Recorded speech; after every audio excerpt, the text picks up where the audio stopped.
Hello दोस्तों, स्वागत है आपका मेरे चैनल NCERT मंथन में। तो आज हम पढ़ेंगे क्लास 7th का चैप्टर हमारी पृथ्वी, बदलती पृथ्वी। ओके, तो ये यूपीएससी के लिए एक इम्पॉर्टेंट टॉपिक हो जाता है। ठीक है, वैसे तो ये NCERT जो है कई स्कूलों में हट गई है, लेकिन हमें तो पढ़ना है। ठीक है, क्योंकि इसमें नॉलेजेबल कंटेंट है, तो हमें इस NCERT को फॉलो करना है। न्यू NCERT को हम स्टार्ट कर देंगे जब ये सारी NCERT पुरानी वाली ख़त्म हो जाएंगी। तो चलिए, हमारी बदलती पृथ्वी, सबसे पहले हम पढ़ेंगे स्थल मंडल में अनेक प्लेटों। स्थल मंडल जो है हमारा अनेक प्लेटों में विभाजित है। ठीक है, जो हमारा स्थल मंडल है वो अनेक प्लेटों में विभाजित है, जिन्हें स्थल मंडलीय प्लेट कहते हैं। आपको यह जान के बिल्कुल एक सरप्राइज लगेगा, ठीक है, सर, आश्चर्य होगा कि प्लेट हमेशा धीमी गति से चारों तरफ घूमती है और हर वर्ष केवल कुछ मिलीमीटर के लगभग पृथ्वी के अंदर पिघले हुए मैग्मा होने के कारण गति के कारण ऐसा होता है। तो क्या कह रहा है कि हमारा जो स्थल मंडल है, वे पढ़ाऊंगी। स्थल मंडल क्या होता है? पृथ्वी है हमारी, और सबसे जो ऊपरी भाग होता है वो स्थल मंडल होता है, यानी जहाँ हम रह रहे होते हैं, तो उसे स्थलीय प्लेट कहा जाता है। और एक आश्चर्य की बात यह है कि ये प्लेट जो है तेज़ गति से बिल्कुल गति नहीं करते हैं चारों, जब बल्कि धीमी धीमी गति से मंद करते हैं। प्रत्येक वर्ष, यानी कि जो हर साल होता है, केवल कुछ मिलीमीटर के लगभग, ठीक है, पृथ्वी के अंदर जो पिघले हुए मैग्मा में होने वाली गति के कारण ऐसा होता है। मैग्मा क्या होता है? मैग्मा होता है ज्वालामुखी, जब फूट जाता है तो वो लावा होता है, लेकिन जब वो अंदर रहता है लावा, उसे मैग्मा कहा जाता है। ठीक है, देखो मैं समझा देती हूँ। जैसे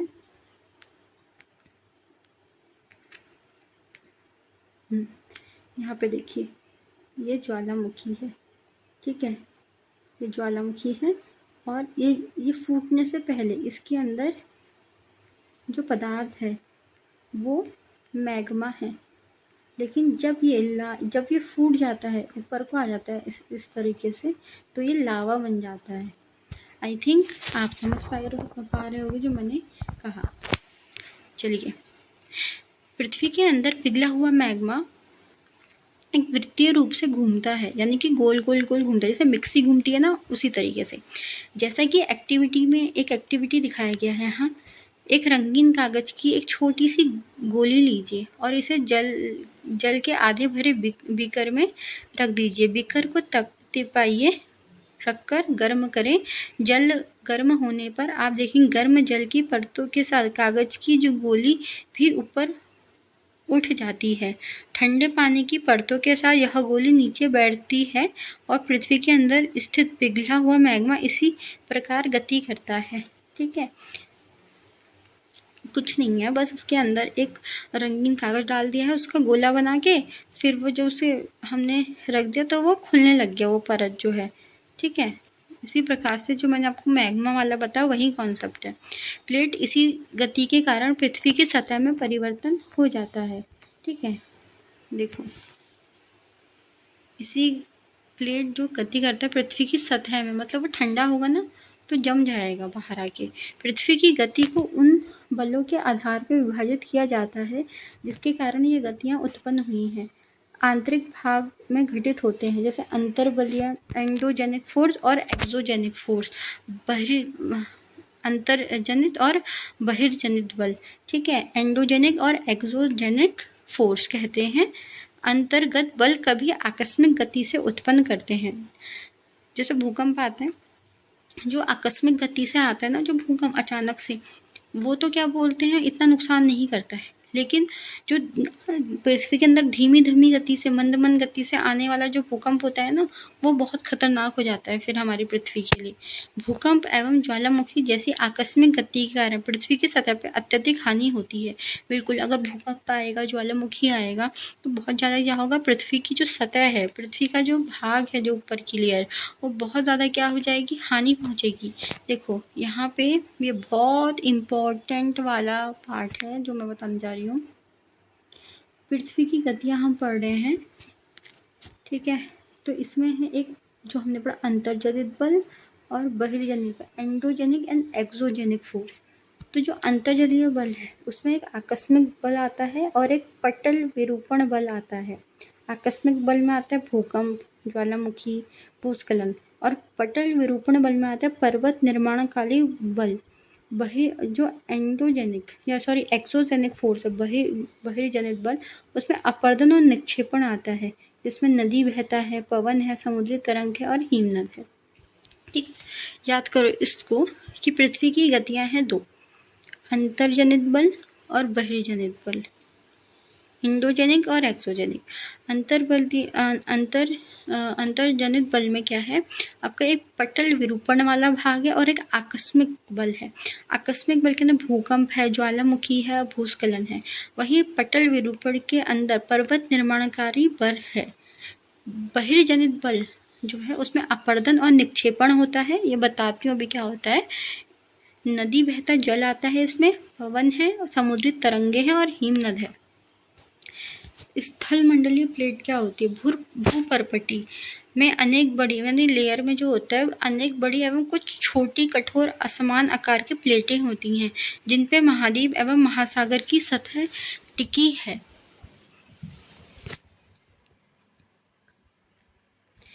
अब देखो, अब आएगा आपके समझ अच्छे से। देखो ये ज्वालामुखी है, ठीक है।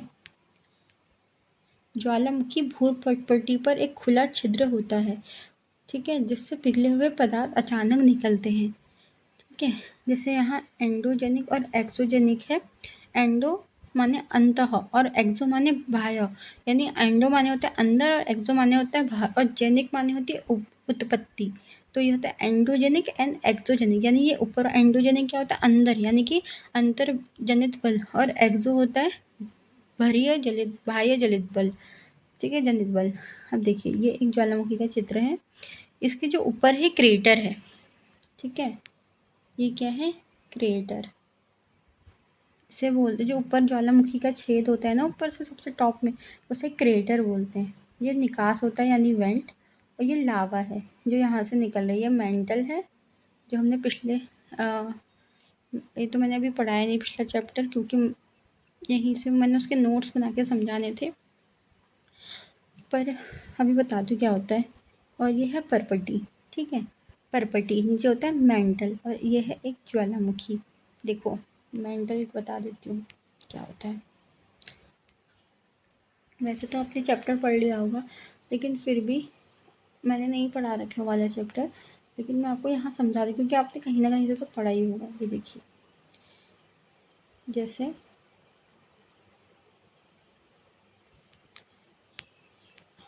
अब देखिए, ये मैंने एक ऐसे करके कोई लेयर बना दी, ठीक है, या फिर इसको ऐसे ही बना सकते हैं, काम करते हैं,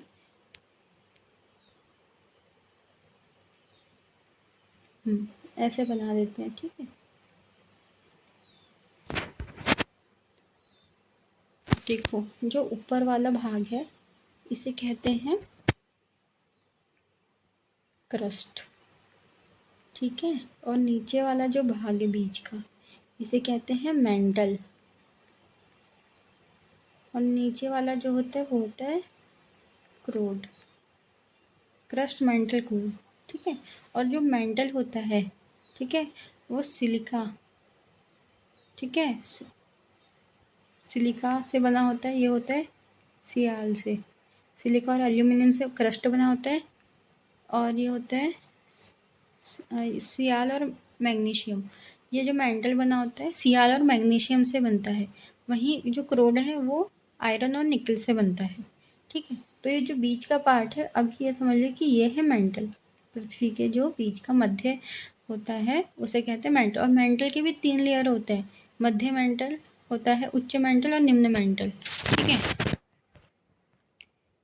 एक बर्तन लें, उसे जल से भर के ढक्कन में बंद कर दें तथा जल गर्म करने के लिए रख दें। अब कुछ मटर, चम्मच और मोती ढक्कन के ऊपर रख दें। आप देखेंगे जैसा कि जल में उबाल आएगा, ढक्कन हिलने लगेगा, और जो वस्तुएं आपने ढक्कन के ऊपर रखे वो कंपन होने लगेगा, दाने नीचे आते जाते हैं और चम्मच के कंपन से ध्वनि उत्पन्न होती है।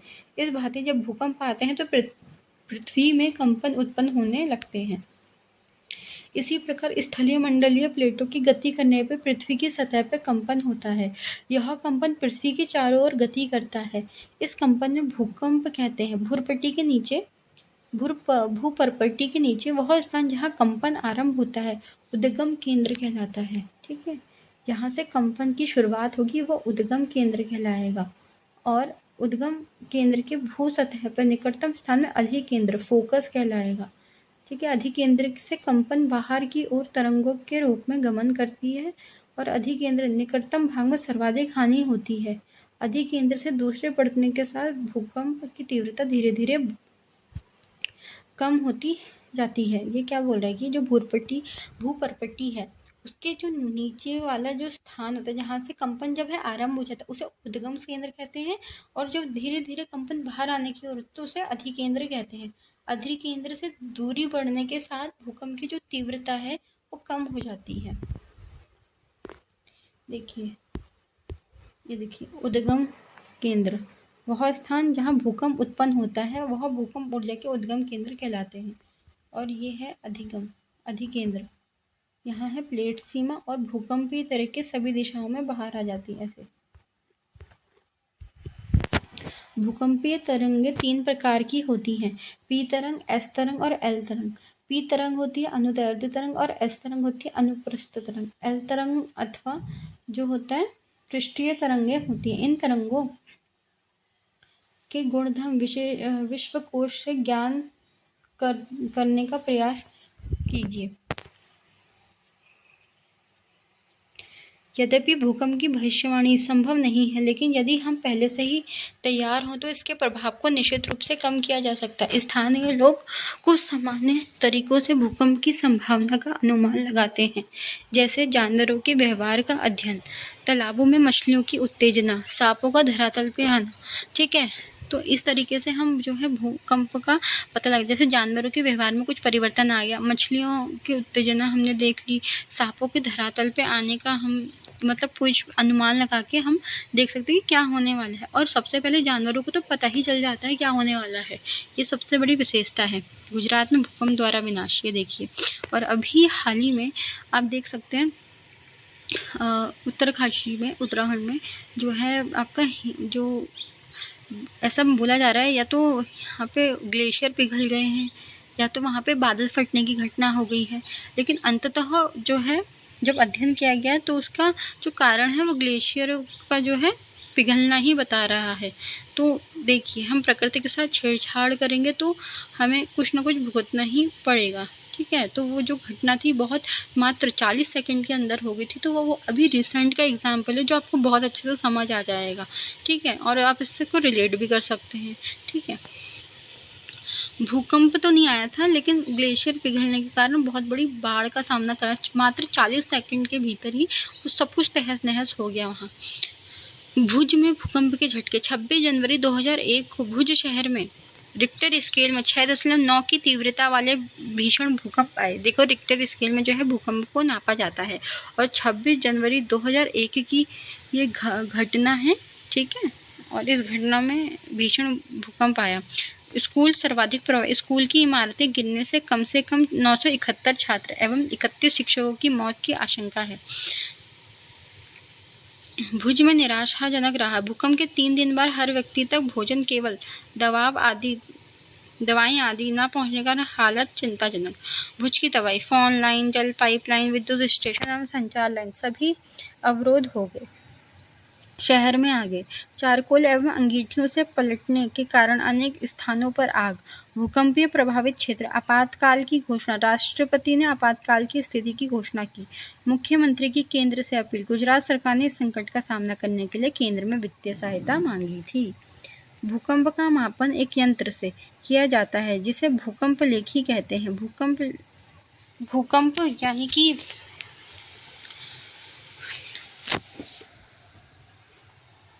भूकंप की तीव्रता रिक्टर स्केल पे मापी जाती है। जिस भूकंप की तीव्रता 2.0 अथवा उससे कम होती है उसका प्रभाव नहीं के बराबर होता है। जिस भूकंप की तीव्रता 5.0 होती है वह वस्तुओं के गिरने से क्षति पहुंचा सकता है। जिस भूकंप की तीव्रता 6.0 अथवा उससे अधिक होती है वो बहुत शक्तिशाली, जिसकी तीव्रता 7.0 अथवा अधिक होती है वह सर्वाधिक शक्तिशाली समझा जाता है। भूकंप से बचाव के तैयारी। भूकंप के दौरान यहाँ आश्रय लें। सुरक्षित स्थान, रसोई के काउंटर या मेज के नीचे, दीवार के अंदरूनी कोने में, इससे दूर रहें। आग वाले स्थान, चिमनी के आसपास तथा टूट सकने वाली खिड़की, दर्पण व तस्वीर फ्रेम से पहले से तैयार रहें। अपने दोस्तों पारिवारिक सदस्यों भी जागरूकता फैलाएं। आपदा का सामना विश्वास से करें। मुख्य स्थलाकृति।